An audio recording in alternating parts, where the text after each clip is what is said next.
Hello everyone, ये है part 3 of the series और यहाँ पे हम प्रीवियस ईयर क्वेश्चन कर रहे हैं यूपी पुलिस कांस्टेबल का 2025 की 25 अगस्त का सेकंड शिफ्ट। और यहाँ पे ऑलरेडी हमने क्वेश्चन नंबर 116 तक कर लिया है। अब हम 117 की तरफ बढ़ेंगे और देखेंगे कि एक माइंडसेट क्या होता है पेपर करते वक्त, जिसकी वजह से हमको क्वेश्चंस को समझने में और ज़्यादा आसानी होगी। क्वेश्चन नंबर 117, यहाँ पे देखिए सीरीज दे रखी है जिसमें हमको 1, 6, 23 और 76 दे रखा है।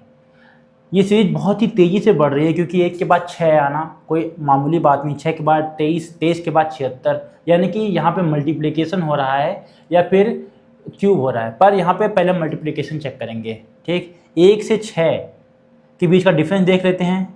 तो इसके बीच में देखिए 5, 1 से 6 में से 1 गया, 5 बचा। 23 में से 6 गए तो यहाँ पे 17 बचा, ओके। और 76 में से 23 गया तो यहाँ पर 53 बचे। अब देखते हैं 5 3 जा 15 + 2 दिख रहा है मेरे को, इंटू 3 + 2। 17 3 जा 51 + 2, यानी कि इंटू 3 + 2 करना है। अब 53 इंटू 3 कितना होता है 159 + 2, यानी कि 161 ऐड करना है। तो 161 प्लस में जो 76 था इसको ऐड करेंगे, हमारा आंसर आ जाएगा 6 1 7 और 7 6 13, 237। यही हमारा आंसर है। देखिए इसमें क्या कर रखा था कि जो पिछली सीरीज है उसके जो डिफरेंस है उसमें इंटू 3 करना है, +2 कर देना है, ओके।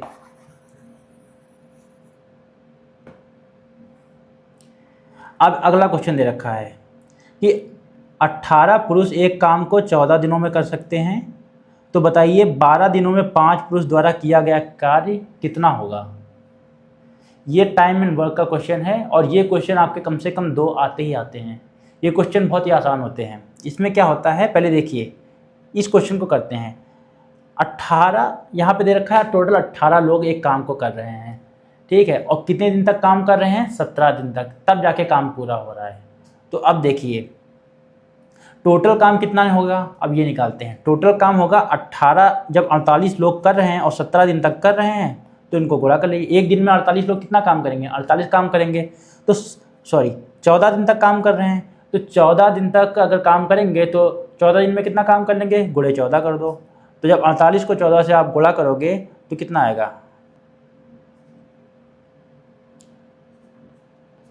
672, ओके। तो टोटल काम हमको 672 करना है। अब देखिए यहाँ पे कहा गया कि 5 ही लोग काम कर रहे हैं लेकिन 12 दिन तक काम करें। तो एक आदमी अगर 5 लोग काम करें तो एक दिन में कितना काम करेंगे, 5 काम करेंगे, लेकिन 12 दिन तक काम कर रहे हैं तो 12 पंचे 60, टोटल काम कर रहे हैं, मतलब ये लोग 60 काम कर रहे हैं। अब पूछा है कि कितना प्रतिशत काम 12 दिन में 5 लोग कर लेंगे। टोटल काम था 672, ओके। तो 60 काम के, तो अब देखिए 672 का कितना परसेंट है। अब प्रतिशत निकालना है यहाँ पे।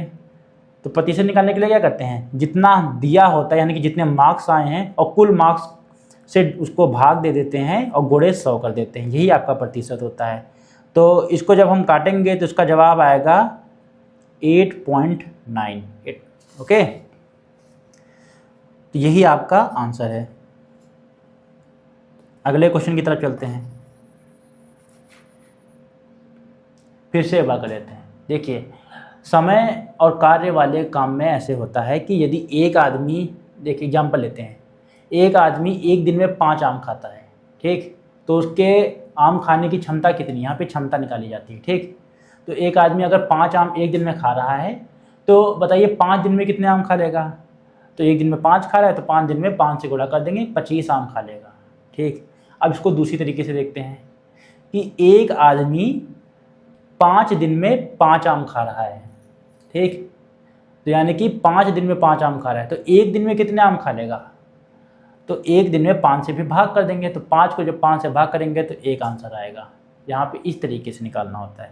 ऐसे यहाँ पे दिया था कि 48 लोग 14 दिन तक काम करते हैं, तो 48 गुणे 14 कर देंगे, क्योंकि 48 लोग एक दिन में 48 काम करेंगे और 14 दिन में कितना काम कर लेंगे, तो 48 गुणे 14 यानी कि 672 काम कर लेंगे।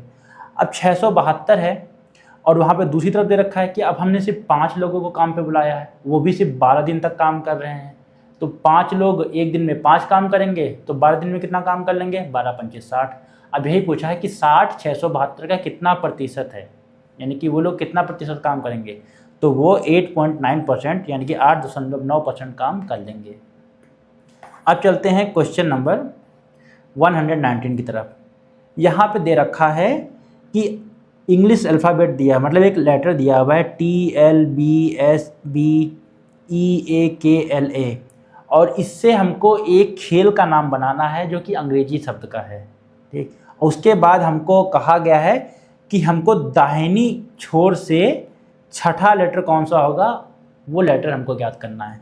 तो पहले तो देख लीजिए, इससे हम एक खेल का नाम बना लेते हैं इंग्लिश का। तो जहाँ मुझे दिख रहा है ये बनेगा basketball, BASKET, basket, BALL, okay. 2 2 4 2 6 2 8 2 10, 2 2 4 2 6 2 8 2 10, ठीक है, टोटल 10 और 10। अब देखिए यहाँ पर से हमको कहा है कि दाहिनी तरफ से छठा लेटर कौन सा होगा, तो 1 2 3 4 5 और ये छठा, यही हमारा आंसर है, ऑप्शन नंबर डी यानी कि ई, ओके। आगे चलते हैं, फिर से यहाँ पे मिसिंग नंबर सीरीज आई है और यहाँ पे हमको 1 12 144 फिर चौथा ज्ञात करना है और 5वां दे रखा है। अब देखिए यहाँ पे भी मल्टीप्लाई हो रहा है कुछ, 1 और 12, तो अगर 1 को हम 12 से गुणा करेंगे तो कितना आएगा, 12 आएगा। और 12 को जहाँ देख रहे हैं 12 अगर 144 बन रहा है तो हमको पता है 12 को जब 12 से गुणा करते तो 144 बनता है। तो यानी कि हमको पिछले नंबर को 12 से गुणा करना है इसमें, 12 × 12 144। अब फिर से हमको 144 को हम जब 12 से गुणा करेंगे तो हमारा क्या आएगा, हमारा आएगा 1728, यानी कि ऑप्शन नंबर डी, ये है हमारा आंसर। मिसिंग सीरीज वाले क्वेश्चन आसान होते हैं, बस उसमें एक हल्का सा पेज फंसाया होता है, उसी को आपको ढूंढना है और उसी गांठ को जब आप खोल देंगे तो आपका आंसर आ जाएगा, ओके। कई बार वहाँ पे प्लस कर रखा होता है, कई बार छोटे छोटे गुणा के साथ, जैसे कि *1 कर रखा है, फिर +2 कर रखा है, फिर *2 कर रखा है, +3 कर रखा है, ऐसे करके मतलब डिफरेंस दिया होता है। कई बार सीधा सीधा गुणा कर रखा होता है, कई बार उन्होंने स्क्वायर या फिर क्यूब का डिफरेंस ले रखा होता है। बस यही 4-5 टाइप के क्वेश्चन आते हैं और इन्हीं को जब आप पहचान लेंगे हर बार तो आपका हर बार इसका आंसर आ जाएगा। अब क्वेश्चन नंबर 121, यहाँ पे दे रखा है कि रेड को UHG लिख रखा है कोडिंग में, तो ब्लू का क्या होगा। अब यहाँ पे देखिए, हम ऐसे क्वेश्चनों को हमेशा ऑप्शंस निकालेंगे ताकि जल्दी आंसर तक पहुँचे। R के बाद U आता है, ठीक है, पहला वर्ड R है जिसका, तो R के बाद STU यानी कि 2 का डिफरेंस है, तो B के बाद भी हम 2 का डिफरेंस लेंगे, B के बाद C D और E, ठीक है, यानी कि पहला वर्ड E होना चाहिए। देखिए यहाँ पे E 3 में है, चौथे में नहीं है, तो ये वाला कैंसिल हो जाएगा, यह आंसर नहीं हो सकता है। फिर आगे चलते हैं, अब देखते हैं कि दूसरा वर्ड क्या होगा। दूसरा वर्ड देखिए यहाँ पे तीनों में ही O है, यानी कि दूसरे वर्ड से हमको फर्क नहीं पड़ना चाहिए, तो दूसरा वाला हमको आंसर नहीं दे सकता, तो दूसरे को हम चेक ही नहीं करेंगे।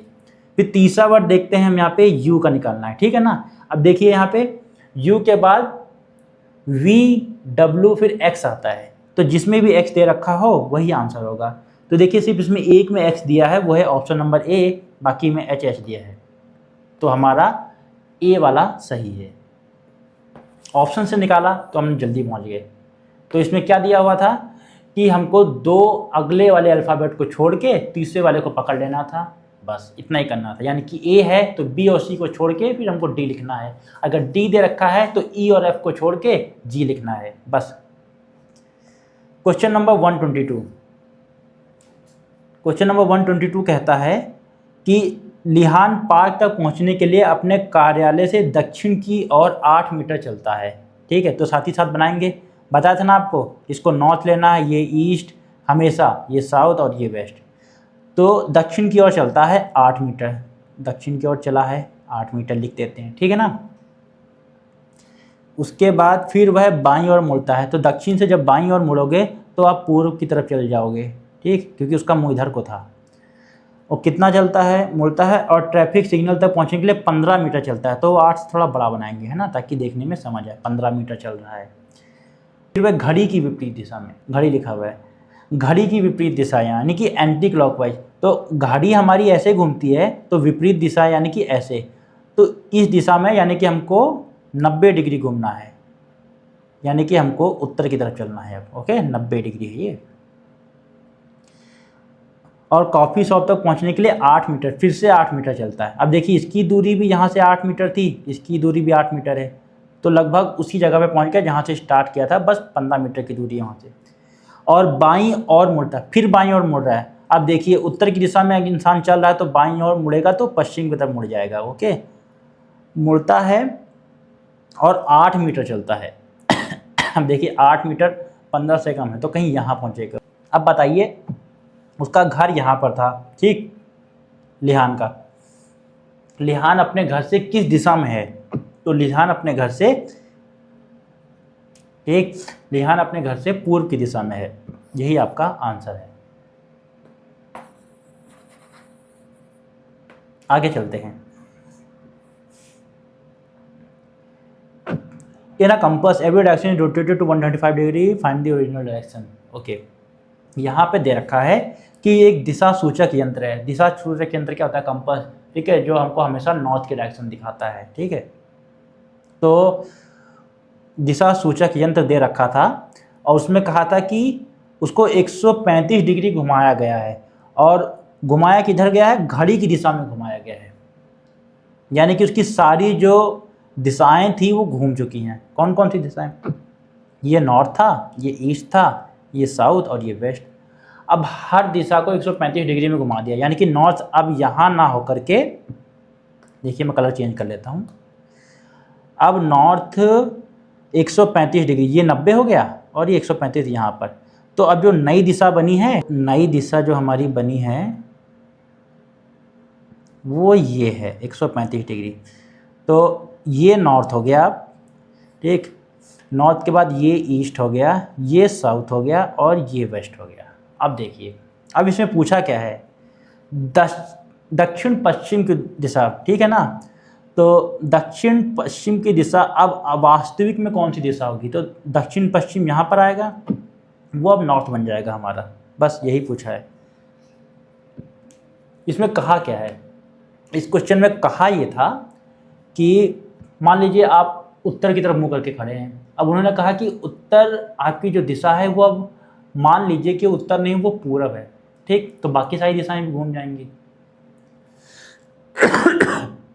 तो जो वास्तविक में जब पूर्व होगा तो वो पूर्व ना होकर के वो दक्षिण हो जाएगा, ठीक है ना, सबको 90 डिग्री घुमाने के लिए। वैसे यहाँ पे कहा है, वो देखना चाहते हैं कि अगर आपको दिशा हल्का सा भटक जाए तो क्या आपका दिमाग इतना काम कर रहा है कि आप दिशा को फिर से पहचान लें।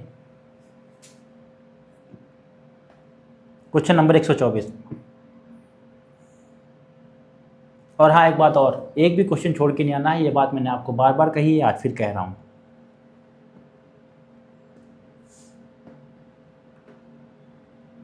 इसमें लिखा है कि एक निश्चित कोड है जहाँ पे n को j लिखते हैं, s को d लिखते हैं, r को q लिखते हैं, ऐसे करके लिखते हैं, ठीक। अब देखते हैं क्वेश्चन क्या, टाइम वेस्ट नहीं करना है, ऑर्गेनिज्म का निकालना है, ठीक।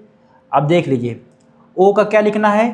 तो o देखिए कहाँ है, o यहाँ पर है, o को p लिखना है, तो जिसमें p नहीं है वो ऑप्शन काट दो, ऐसे ऑप्शन से आंसर निकालेंगे हम। r, अब देखिए अगले तीनों वर्ड r में, ठीक है, q दे रखा है, यानी कि हमको r से मतलब नहीं होना चाहिए। अब g देखते हैं, जी को क्या लिखना है? जी को एस लिखना है, तो जी को एस लिखना है। देखिए एस किस में है? एस है ऑप्शन नंबर डी में, यही आपका सही आंसर हो जाएगा, बाकी सारे कट जाएंगे। बस इतना ही करना था आपको, सब कुछ चेक भी नहीं करना है, पूरा क्वेश्चन सॉल्व नहीं करना है। आप कंपटीशन की तैयारी कर रहे हैं, आपको जल्दी से आंसर निकालना है। ओके,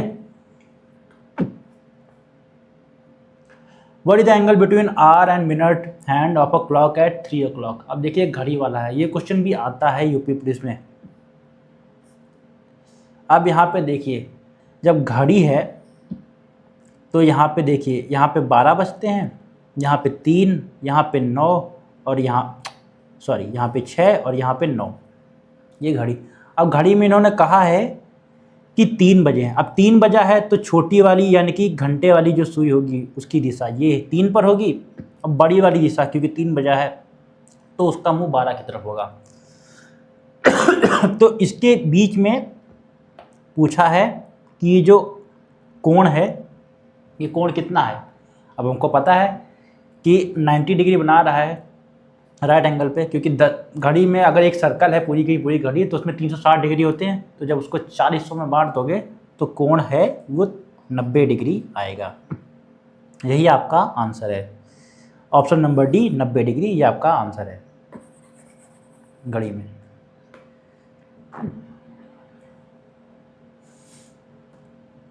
अगला क्वेश्चन है 127। यहाँ चलते हैं। यहाँ पे देखा है कि एक पार्टी में एक आदमी है, उसकी पत्नी है और उसके 4 बेटे हैं। तो देखिए, और उन चारों बेटों की अपनी अपनी पत्नियां हैं, ठीक, और प्रत्येक जो बेटा और उनकी वाइफ हैं उनसे उनको 3-3 बच्चे मतलब प्राप्त हैं। अब देखिए क्या दे रखा है कि हस्बैंड वाइफ हो गए एक, ठीक, तो 2 लोग ये हो गए। अब इन दोनों के यहाँ पर 4 बच्चे हैं, तो इन 4 बच्चे हैं तो इनकी शादियाँ होंगी, तो इनके साथ एक और हो जाएगा, है ना। अब इनके आपस में 3-3 बच्चे हैं सबके। अब बताइए टोटल कितने बच्चे हैं। तो यहाँ पे देखिए 3, 6, 9, 12 ये हो गए। उसके बाद 2, 4, 6, 8 लोग ये हो गए। 12 + 8 प्लस में यहाँ पर 2 लोग ये थे तो +2 यानी कि टोटल 22 लोग हो गए।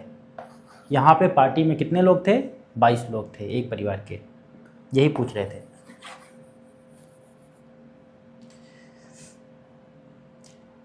यहाँ पे दे रखा है 6 व्यक्ति हैं U, V, W, X, Y and G, जिसमें U कम से कम 3 व्यक्तियों से लंबा है। यहाँ पे 6 व्यक्ति।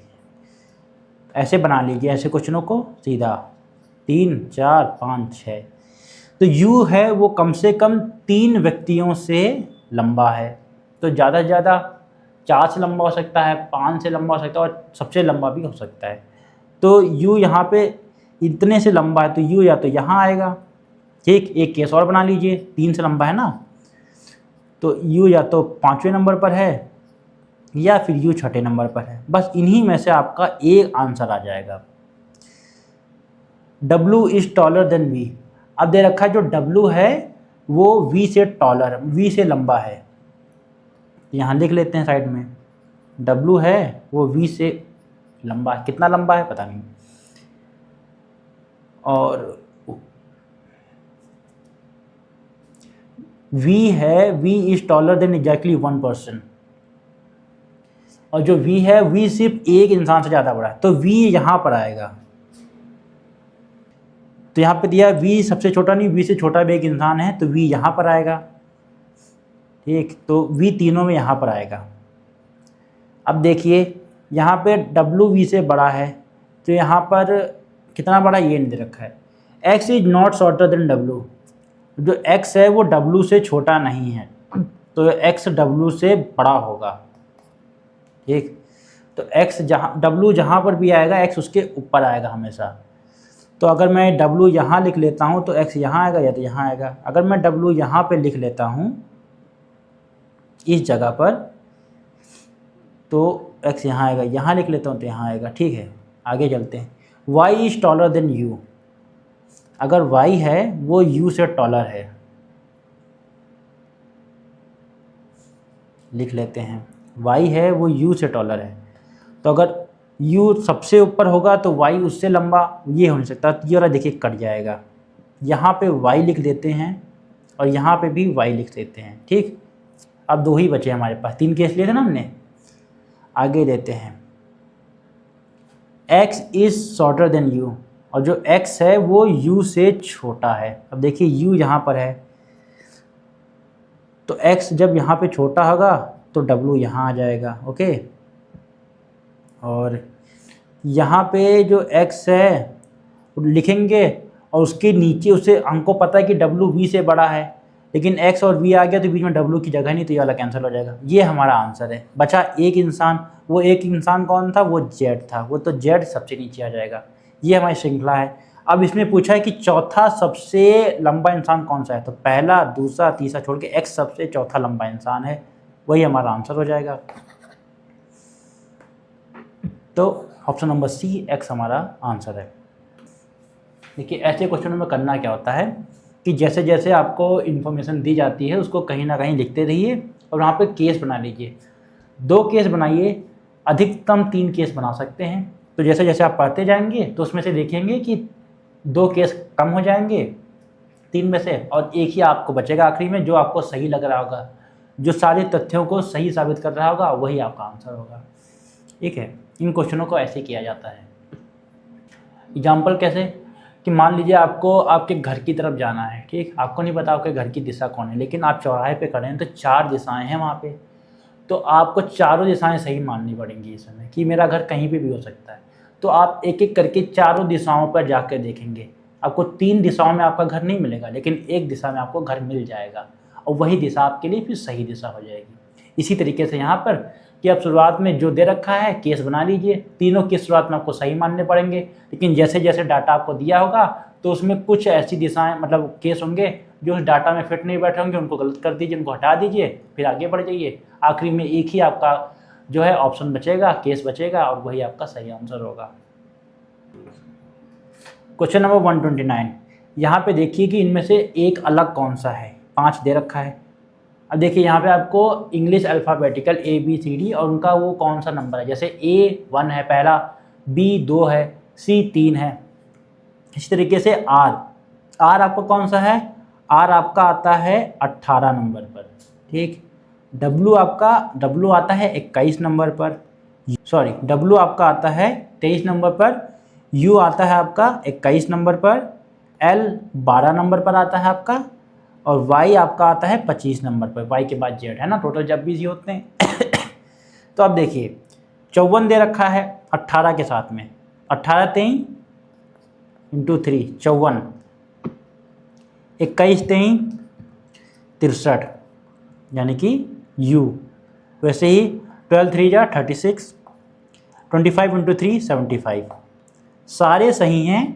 बस ये देखिए 23 को जब इंटू 3 करेंगे तो 69 आएगा, यहाँ पे 68 दे रखा है। बस यही आपका रॉन्ग आंसर है, यानी कि W वाला आपका रॉन्ग आंसर है, W 68। अब देखिए क्वेश्चन नंबर 130, 1 का अनुपात 1 दे रखा है, 1 स्क्वायर 1। वैसे ही एक और नंबर ढूंढिए जिसका अनुपात 169 होगा, तो या तो 169 यहाँ पे होता तो सही हो जाता, ठीक, तो 1 के बराबर 1 हो जाता, वैसे 169 के बराबर 169 हो जाता है, लेकिन यहाँ पे नहीं दे रखा है। अब हमको पता है अगर हम 1 का स्क्वायर करेंगे तो क्या आएगा? 1 आएगा, ठीक। वैसे ही 13 का स्क्वायर करेंगे तो क्या आएगा? 169। ये आपका सही जवाब है 13। ऐसी सीरीजों में, अनुपात वाले में या फिर मिसिंग सीरीज में हमेशा एक चीज़ किया जाता है कई बार कि जो 1 के साथ आगे नंबर दे रखा है उसमें तो कुछ लग रहा है, लेकिन 1 है ऐसा नंबर है जिसको अगर उसी से गुणा करो तो भी 1 आएगा, ठीक, उसका स्क्वायर करो तब भी 1 आएगा, उसका रूट करो तब भी 1 आएगा। ये इसीलिए 1 वाला जानबूझ के दिया जाता है ताकि आपको ट्रिक किया जा सके। क्वेश्चन नंबर 131, यहाँ पे 5 मित्र हैं, M N O P और Q, 5 मित्र हैं, उनमें से प्रत्येक की ऊंचाई अलग अलग है, ठीक है। जैसे भी पहले क्वेश्चन किया था वैसे ही करना है। O P और N से लंबा है। अब देखिए यहाँ पे चीज़ें दे रखी हैं, अब केस बनाते हैं। पहले तो 5 बना लीजिए, है ना, 5 की जगह बना ली। O है वो P और N से लंबा है, तो O को यहाँ लिख लीजिए, P और N से लंबा है। तो यहाँ पे 3 केस बनेंगे, दिख रहा होगा आपको, है ना, तीनों बना लेते हैं। O को सबसे लंबा रखते हैं तो P और N उसके नीचे आ जाएगा। दूसरे में O को सेकंड लंबा रखते हैं तो P और N उसके नीचे आ जाएगा। तीसरे में O को तीसरे नंबर पर रखते हैं, P और N उससे नीचे आएगा। उससे नीचे हम O को रखेंगे तो P और N उससे छोटे नहीं हो पाएंगे, ठीक है ना।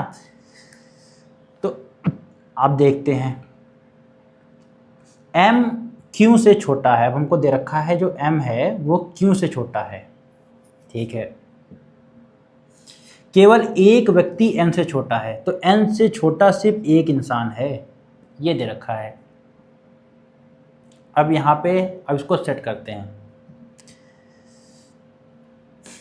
तो केवल एक व्यक्ति है जो n से छोटा है, तो n सबसे छोटा नहीं हो सकता है, तो ये वाला ऑप्शन कट जाएगा क्योंकि यहाँ पे n सबसे छोटा हो रहा था, ये कट गया। अब हम n को दूसरे नंबर पे रखेंगे, दोनों में दूसरे नंबर पे रख देते हैं, ठीक। अब हमको पता है कि जो O है उससे P और N छोटे हैं, लेकिन N से छोटा सिर्फ एक व्यक्ति है, वो कौन है हमको नहीं पता। अब यहाँ पे सेट करते हैं, हमको पता है कि जो Q है वो M से बड़ा है, तो अगर हम यहाँ पे P रख लें तो यहाँ पे हम M रख सकते हैं, Q रख सकते हैं, और यहाँ पे हम M रख सकते हैं।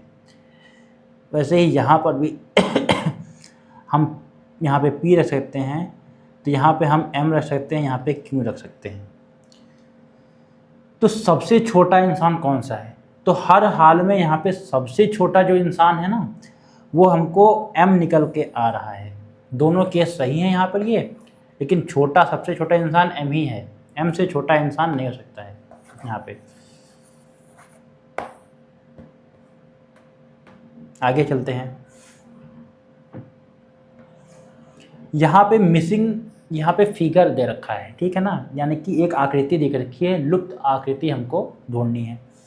देखिए ये एक स्टार है और स्टार में 2 साइडें हैं, टोटल यहाँ पे 10 साइडें हैं, 1 2 3 4 5 6 7 8 9 10, ठीक।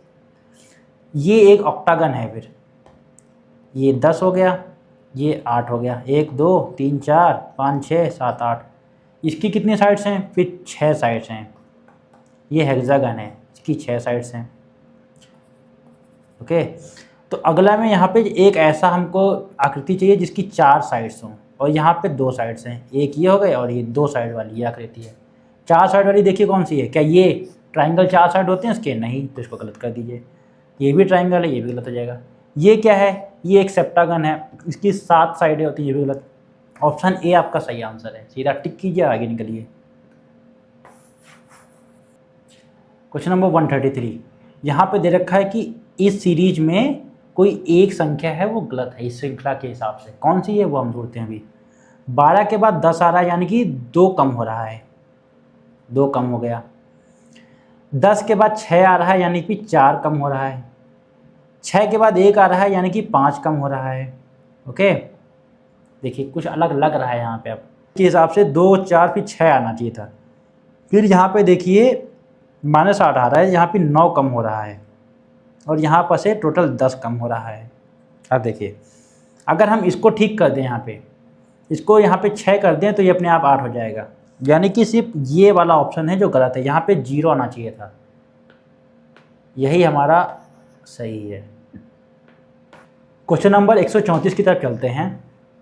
यहाँ पे देख रहा है कि स्कूल में एक स्पोर्ट्स क्लब है, वहाँ पे 25 छात्र टेबल टेनिस नाम का एक गेम खेलना चाहते हैं, और मैच ऐसा होता है कि जब भी 2 लोग खेलते हैं तो अगर जो हारता है वो गेम से बाहर हो जाता है। तो कुल मिला के हमको जब सारे मैच हो गए और एक विजेता हमको घोषित करना है, तो बताइए इन 25 लोगों में से जो जीतेगा, तो जीतते तक कितने मैच हम लोग खेल चुके होंगे। तो देखिए ऐसे क्वेश्चनों का आंसर यही होता है कि अगर इसमें हारने वाला बाहर हो जाता है तो जितने खिलाड़ी होते हैं ना, और मैच कितने खेले जाएंगे, तो उससे एक संख्या घटा दो, वो आपका आंसर आ जाता है, उतने मैच खेले जाएंगे। तो अगर यहाँ पे 50 खिलाड़ी होते तो 49 मैच खेले जाते, 100 खिलाड़ी होते तो 99 मैच खेले जाते। आप चाहो तो मैं आपको करके भी बता सकता हूँ कि ऐसा क्यों होता है। देखिए एग्जाम्पल लेते हैं छोटा सा एक, मान लीजिए 7 खिलाड़ी थे, तो 7 खिलाड़ी में से 2-2 लोग खेलेंगे, है ना। तो पहले देखिए 3 मैच होंगे, टोटल 6 लोग खेल लेंगे, 3 मैच यहाँ पे, तो इसमें से 3 लोग बाहर जाएंगे, बचे कितने, 4 लोग। अब 4 लोग 2 मैच खेलेंगे, है ना, 2 लोग इधर 2 लोग इधर, फिर बचेंगे सिर्फ 2 लोग, तो उन 2 लोगों का सिर्फ एक मैच होगा और जो जीतेगा वो फाइनल जीत जाएगा। देखिए यहाँ पे 3 2 5 और एक 6, टोटल 6 मैच हुए, 7 लोग थे तो कितने मैच हुए, 7 में से एक 6 मैच। ये आपका आंसर निकालने का तरीका। ओके, तो यहाँ पे एक टाइप के क्वेश्चन और आते हैं, वो है कि एक पार्टी में कुछ लोग हैं, सबने एक दूसरे से हाथ मिलाया, ठीक है, हालचाल लिया, तो बताइए कि कुल हाथ मिलाने की संख्या कितनी थी। इसको कैसे करते हैं, जितने भी लोग पार्टी में आए हों, मान लीजिए 10 लोग आए हैं, तो उसको उससे एक कम नंबर से गुणा कर दो और उसको 2 से भाग दे दो, ठीक। तो 10 लोग आए थे, तो 10 × 9 90, 90 को 2 से भाग दोगे तो टोटल 45 बार एक दूसरे से हाथ मिलाया गया टोटल, ठीक, और सबने एक दूसरे से हाथ मिला लिया। तो फॉर्मूला क्या आता है यहाँ पे कि जितने लोग हैं उसको मान लीजिए n ले लेते हैं, और तो n से एक संख्या माइनस और 2 से भाग दे दो। आगे चलते हैं, क्वेश्चन नंबर 135। इसमें क्या रखा है, क्रॉस सेक्शन का आकार क्या होगा जब एक कोन को उसकी स्लांट हाइट के समांतर एक प्लेन द्वारा काटा जाता है। ये देखिए क्वेश्चन देखने में मुश्किल है, पिछली बार बच्चों को बहुत मुश्किल हुई थी इस क्वेश्चन को करने में, और हर शिफ्ट में एक क्वेश्चन आया था इसका। अब देखिए यहाँ पे दे रखा है कि जो एक कोन है, कोन ऐसा होता है ना, जो आइसक्रीम वाला कोन खाते हैं ऐसा होता है देखने में, नीचे गोल होता है ऊपर से, तो सीधी हाइट ये होती है, लेकिन स्लांट यानी कि टेढ़ी हाइट, तिरछी जो हाइट होती है ये होती है। इसके पैरेलल हमने एक इसको काटा, ठीक है, एक तलवार से मान लीजिए इसको काटा है, तो बताइए जो ऊपर से देखने में जो हमको दिखेगा वो कौन सा आकार होगा। तो मान लीजिए इसको हमने इसके पैरेलल काट दिया, अब हम ऊपर से देखेंगे तो हमको कैसा दिखेगा, जब हम ऊपर से देखेंगे तो अब हमको ये कोन ऐसा दिखेगा, ओके, जो कोन का आकार है कुछ ऐसा दिखेगा, ये आकार होता है पैराबोला, ठीक। अब देखिए आकार आपको सबको पता है, देखिए इसको सर्कल कहते हैं, इसको स्क्वायर कहते हैं, इसको रेक्टेंगल कहते हैं, ठीक। और पैरेललोग्राम क्या होता है, जिसकी विपरीत जो है दिशा वाली साइड है वो पैरेलल है, ये इसके पैरेलल होगी समानांतर, ये इसके पैरेलल होगी। ये आपका ट्रेपीजियम है जिसमें एक साइड तो पैरेलल है लेकिन दो साइड जो है वो पैरेलल नहीं होती। ये होता है आपका एलिप्स, ठीक, खींचा हुआ, और ये होता है आपका पैराबोला। पैराबोला कौन सा शेप होता है, जैसे एक पत्थर आप हवा में फेंकते हैं तो जो यहाँ पर से फेंकते हैं और ये जो दिशा होती है ना आधी चांद जैसी, इसको पैराबोला कहते हैं।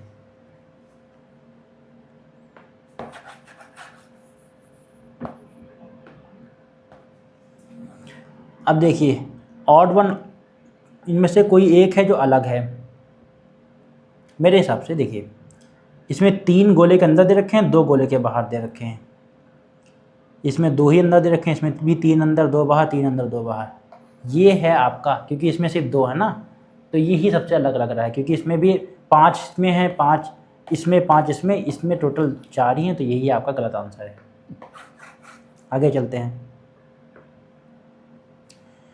Choose the option which is different from the rest.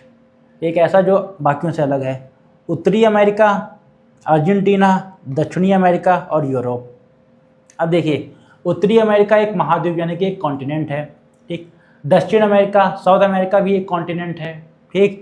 Europe भी एक कॉन्टिनेंट है। वैसे ही अफ्रीका, एशिया, ऑस्ट्रेलिया और अंटार्कटिका कुल 7 महाद्वीप हैं, लेकिन अर्जेंटीना एक क्या है, कंट्री है, ठीक है, एक कंट्री यानी कि तो एक देश है जो कहाँ आती है, साउथ अमेरिका में ही आती है आपकी। तो अर्जेंटीना यहाँ पे अलग है क्योंकि बाकी 3 महाद्वीप हैं, सिर्फ एक यहाँ पर देश है।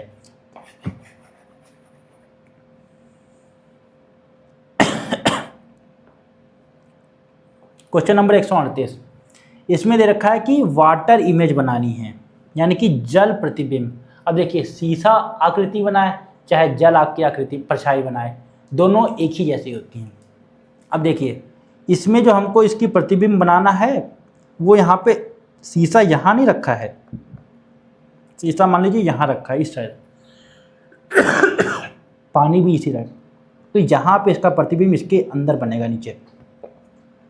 तो प्रतिबिंब कैसे बनता है, ये हिस्सा जो सबसे नीचे है जिधर से बनाना है वो सबसे ऊपर यहाँ पर हो जाएगा, ठीक। जो यहाँ पे डार्क वाला हिस्सा है वो ऊपर की साइड बन जाएगा। x इधर है तो x यहाँ पे इधर ही आ जाएगा। ये यहाँ पे है देखिए इसकी स्लांट हाइट इधर है तो परछाई में इधर आएगा, यानी कि ये रहा आपका सही आंसर।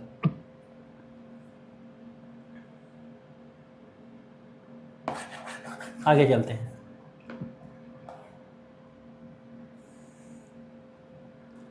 अगर वर्षा बाढ़ से है संबंध रखती है तो सूखा किससे रखेगा? अगर जहाँ पे तेज बारिश हुई वहाँ पे बाढ़ आ गई, जहाँ पे बारिश ही नहीं हुई वहाँ पे सूखा पड़ गया, तो वहाँ पे अकाल आना है। यही आपका सही आंसर है, यानी कि फेमिन।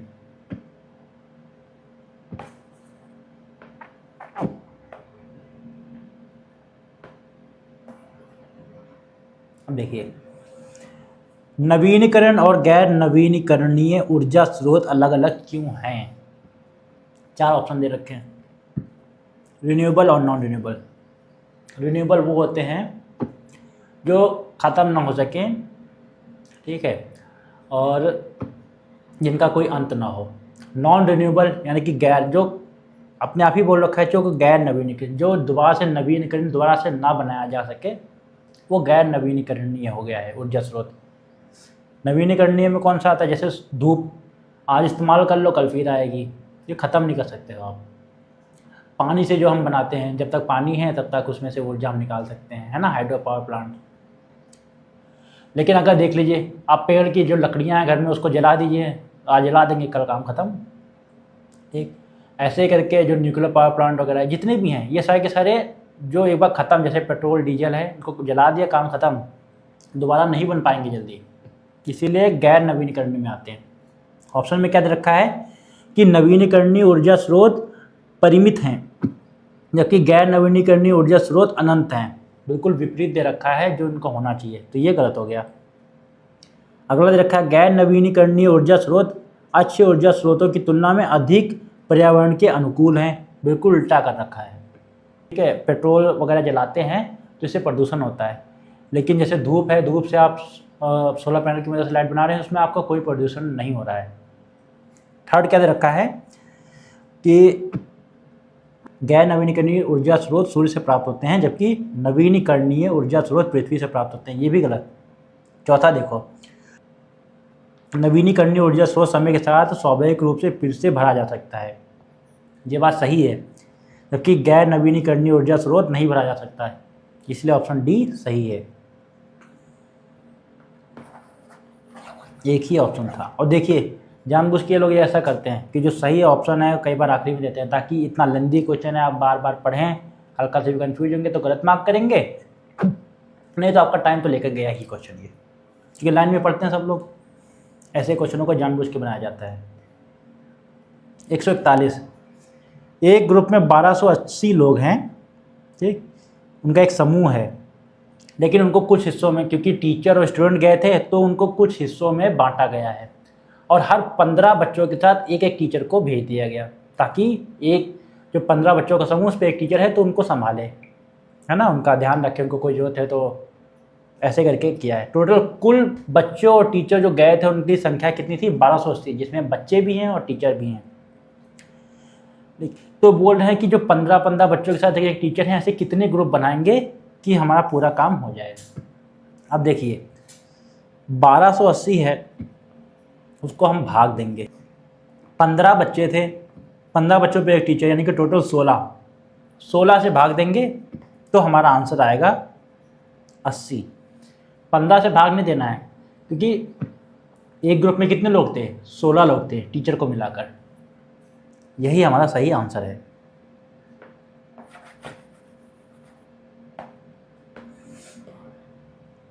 अब देखिए क्वेश्चन आसान होते हैं। इसमें क्या है कि इन तीनों को मिला के एक आकृति बनाई गई है। बताइए इस इन चारों में से वो कौन सी आकृति है जिसमें तीनों की तीनों समाहित हों। इसमें देखिए, इसमें ये ट्रायंगल हम देखिए घुमा सकते हो, उससे कोई फ़र्क नहीं पड़ता है। इसमें मान लीजिए हमने ये बना लिया, इसका काम ख़त्म, ये बन गया। ये ट्रायंगल हमने उल्टा करके रख दिया, ये ख़त्म, स्क्वायर रखने की जगह ही नहीं थी इसमें, ये गलत हो गया। इसमें देखिए, इसमें मान लीजिए हमने यहाँ से यहाँ तक इसको रख लिया, काम ख़त्म। ट्रायंगल रख लिया, यहाँ तक काम ख़त्म, ऐसा कोई शेप ही नहीं है काम, ठीक है, ये भी गलत। इसमें देखिए यहाँ से यहाँ तक हमने पूरा एक ट्रायंगल ये वाला बड़ा वाला ख़त्म कर दिया, छोटा ट्रायंगल यहाँ लगा दिया, अगर यहाँ पे कुछ ऐसा और लगा होता तो सही हो जाता, पर यहाँ नहीं है तो गलत हो गया। इसमें देखिए ट्रायंगल पूरा यहाँ तक लगा लिया, उसके बाद छोटा ट्रायंगल देखिए, छोटा ट्रायंगल स्क्वायर, यही सही आंसर है। आगे चलते हैं। कौन सा शब्द समूह में नहीं है? अब बाकी सब एक समूह का पालन कर रहे होंगे, लेकिन एक है जो समूह से बाहर होगा। गाजर, केला, सेब और चेरी। देखिए चेरी क्या होती है? केक के ऊपर जो डाली जाती है ना, लाल लाल होती है, मीठी सी, खट्टी सी भी होती है थोड़ी, पता नहीं कैसी होती है। केला है, सेब है, चेरी है, ये तीनों फल हैं यानी कि फ्रूट्स हैं ये। गाजर है वो सब्जी में आता है। अगर ऐसे भी दिमाग नहीं काम कर रहा है तो देखिए केला, सेब, चेरी ये सब धरती से ऊपर उगते हैं, गाजर धरती के नीचे, अपने आप समूह से अलग हो गया, इसीलिए इसका सही आंसर होगा कैरेट। क्वेश्चन नंबर 144, इसमें देखा है एक खेल में प्रत्येक खिलाड़ी 100 अंकों से शुरू होता है। देखिए क्वेश्चन बड़ा सा है, दिखा रखा है ना, डरिएगा नहीं। 100 अंक होते हैं शुरुआत में सबके पास, 5 लोग खेल रहे हैं मान लीजिए। प्रत्येक दौर में एक खिलाड़ी अंक हासिल कर सकता है या खो सकता है, सही बात है। 5 राउंड हैं, एक के बाद एक। एलिस के 130 अंक हैं, बॉब के 90 अंक हैं, चार्ली के 120 अंक हैं, डेविड के 110 अंक हैं। यदि डेविड ने पहले 3 राउंड में 30 अंक प्राप्त किए तो अंतिम 2 राउंड में उसने कितने अंक गंवाए? अब देखिए इतना बड़ा क्वेश्चन है और इतना सारा इंफॉर्मेशन डाटा दे रखा है, चार्ली, एलिस, बॉब, चार्ली, लेकिन क्वेश्चन सिर्फ डेविड से मतलब रख रहा है। इस तीनों अंक से कोई मतलब ही नहीं, इसको ख़त्म करो। क्या टोटल 5 राउंड हो रहे हैं एक गेम के, जिसमें डेविड ने पहले 3 राउंड में 30 अंक हासिल किए। शुरुआत में 100 थे, पहले 3 राउंड में 30 अंक हासिल किए यानी कि 30। और जब गेम ख़त्म होता है तो उसके पास कितने, तो कुल मिला के यहाँ पे हो गए 130 उसके पास। लेकिन जब 5 राउंड कंप्लीट होते हैं तो उसके पास कितने हैं फाइनल अंक? 110। ठीक, अब पूछ रहे हैं कि उसने आखिरी के 2 राउंड में कितने कमाए, तो आखिरी 2 राउंड में जब माइनस कर देंगे। ठीक है, पहले 3 राउंड में 30 लिए थे, आखिरी में कितने कमाए? 130 में से 110 बचा 20। उसने 20 अंक आखिरी के 2 राउंड में गंवाए। भाई जाहिर सी बात है, शुरुआत में 100 थे, ठीक, पहले 3 मैच में से 30 रुपया मान लीजिए कमा लीजिए, आखिरी के 2 मैच में उसने कितने कमाए कि उसके पास 110 ही बचे। भाई 130 में से 110 को घटाएंगे तो 20 रुपये उसने गंवा दिए, काम खत्म।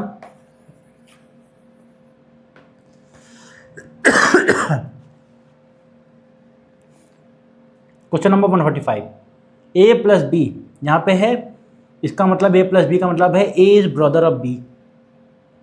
ए क्रॉस बी यानी कि ए है वो फादर है बी का, वैसे यहाँ पे दे रखा है, कोडिंग दे रखी है। फाइंड क्या करना है? So that I is the niece of K. ठीक है, आई भतीजी है, भतीजी यानी कि भाई की बेटी, नीस ऑफ के। देखिए के प्लस वाई का मतलब है कि ये दोनों भाई, ठीक, और वाई क्रॉस आई का मतलब है कि आई है वो वाई की वो बेटा या बेटी हो सकता है, लेकिन आई और जेड का मतलब है कि ये बहन है जेड की। सही बात है, तो क्या दे रखा है कि के भाई है वाई का, वाई की एक बेटी है आई, और आई का एक भाई है जेड, क्योंकि आई बहन है, ये बहन। अब यही पूछ रखा था कि हमको एक ऐसा रिलेशनशिप बताना है जिसमें जो आई है वो के की भतीजी हो, तो भाई की बेटी ही तो भतीजी होती है, यही ऑप्शन सही है।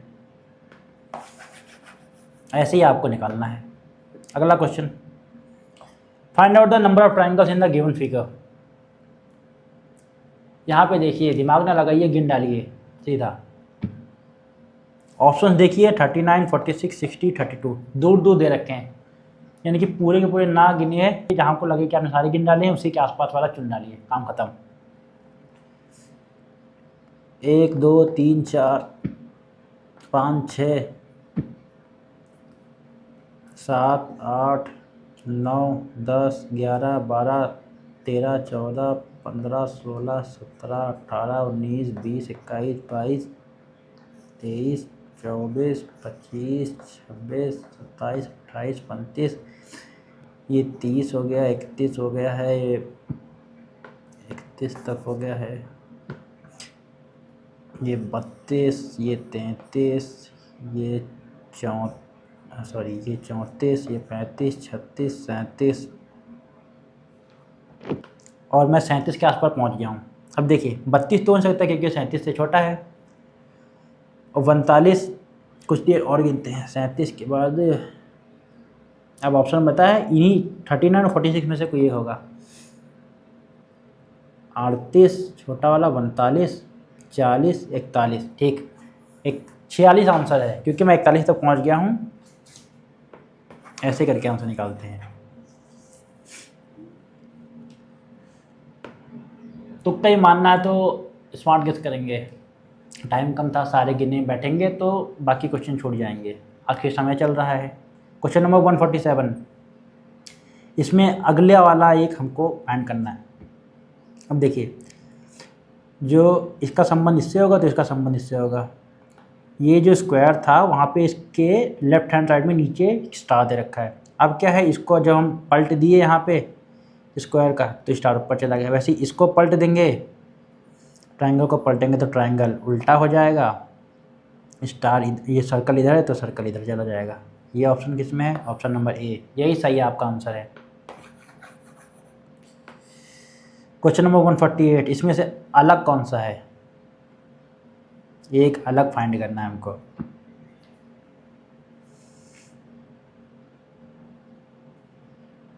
एरो ऊपर को है, ट्रायंगल है, ट्रायंगल 3 3, इसमें भी 3, इसमें 4 दे रखे हैं, यही कर दीजिए, सही आंसर है आपका। आगे चलते हैं 149, how are rivers and stream similar? नदियाँ और धाराएं समान कैसे होती हैं?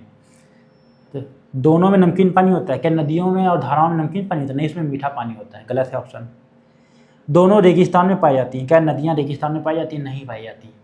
अच्छा, एक से बता देता हूँ कि इंडिया में, राजस्थान में थार रेगिस्तान है, वहाँ पे सिर्फ एक ही नदी पाई जाती है और इंडिया की वही एकमात्र इनलैंड रिवर है। इनलैंड रिवर का मतलब है ऐसी नदी जो नदी से ही निकल, जो धरती से निकल के धरती पे ही गायब हो जाती है, जो समुद्र तक नहीं जाती है। उसका नाम है लूनी। ये क्वेश्चन आ सकता है। दोनों पानी के स्थिर निकाय हैं। वो था स्टैटिक बॉडीज ऑफ वाटर। स्थिर निकाय मतलब कि जो पानी अचल हो, जो चलता ना हो, पर नदियाँ तो बहती रहती हैं, तो ये गलत है। जैसे तालाब है वो स्थिर पानी का स्रोत है, तो ये भी गलत हो जाएगा। दोनों पहाड़ से नीचे की ओर बहते हैं, ये बात सही है। चाहे धाराएं हों या नदियाँ, पहाड़ से नीचे की ओर बहते हैं, बिल्कुल सही। ऑप्शन नंबर डी आपका सही आंसर है। 150, आखिरी क्वेश्चन है, लंबा क्वेश्चन है।